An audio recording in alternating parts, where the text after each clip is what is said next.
David, a pleasure to chat to you. Thank you. Thank you. Now, where we are just now is right across the road from the RSAMD, the Royal Conservatoire, of course, where you studied. What memories have you got of your time there? I had a fantastic time there. Yeah, as you say, it was the Royal Scottish Academy of Music and Drama now. Now it's the Royal Conservatoire. It's a bit posh. I don't know if I'm allowed back. No, I had a great time. I was only 17 when I went, so I was very green. I was a very green 17-year-old as well. But it was a hugely important 3 years of my life. And one of the things we used to do regularly is from there just go up the road to the Glasgow Film Theatre and see all manner of things. I remember seeing Reservoir Dogs for the first time and everything, David Lynch movies, and because with your student card you got in cheap, which apparently they still do. So I'm delighted to be up here opening a film at the Glasgow Film Theatre. It feels like it's sort of full circle. Well, your movie Mad to Be Normal is closing the Glasgow Film Festival 2017. How does that feel to be bringing the curtain? Like you said, obviously it's something that's quite close to you. It is, yeah. I couldn't think of anywhere I'd be more delighted to be premiering the film than right here in Glasgow. And it's about a very famous Glaswegian. You know, it's about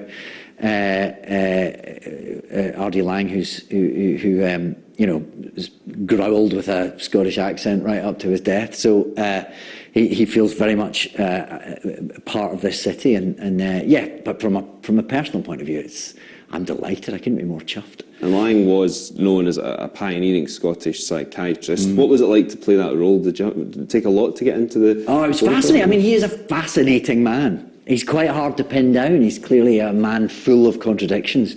And from an acting point of view, that's what you want. You know, you want someone who's a patchwork of different things, and you try and make a human being out of all that. Obviously, you have a responsibility to the fact that he died relatively recently. He's still within living memory. He still has family alive, and you want to be loyal to the memory of who he was, and you want to be loyal to the contradictions of that.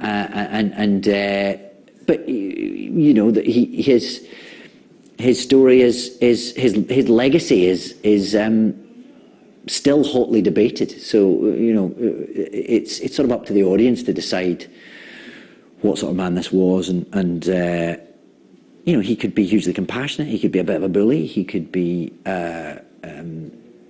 brilliant and pioneering. He could be stubborn and difficult. And you know, whether the Kingsley Hall experiment, which is sort of specifically, I guess, what the film is about at this time, when he formed like a commune really in the East End of London, and patients and medical staff lived together with no medication, no rules. People were allowed to do whatever they like, and so you get this kind of extraordinary time, very 60s, very sort of the moment.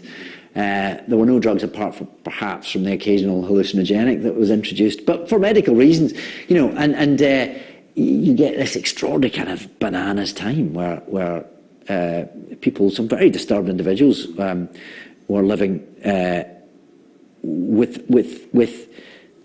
with doctors, with nurses, with help if they required it, but also being allowed to express whatever their particular psychosis was telling them to express. So you had people, you know, covering walls of their rooms in their own feces. You'd also had people thinking they were Napoleon. I mean, you had the whole range. So it makes for a fascinating. It's a fascinating subject for a film. It can be very bleak. It can also be very funny because people were bonkers, you know, and that's something that I think Laing himself rather enjoyed, the kind of madness of it, the craziness of it. So there's light and shade with it. Definitely, yeah. And it's out in cinemas. I guess a full release at the end of March, I believe. Well, in Scotland it does, right, yes. Okay. In Glasgow you get some rather cheeky little previews, so Glasgow's the place to see the film, probably. And maybe Edinburgh as well. Does Edinburgh get some cheeky little... No, just Glasgow. Just Glasgow, just right, Glasgow. Okay. Some folk will be asking for your student card to get into the GFT then for the discount prices. That's how you should do it, definitely. And of course, he's got that wee show called Broadchurch starting tonight on STV, and he's going to tell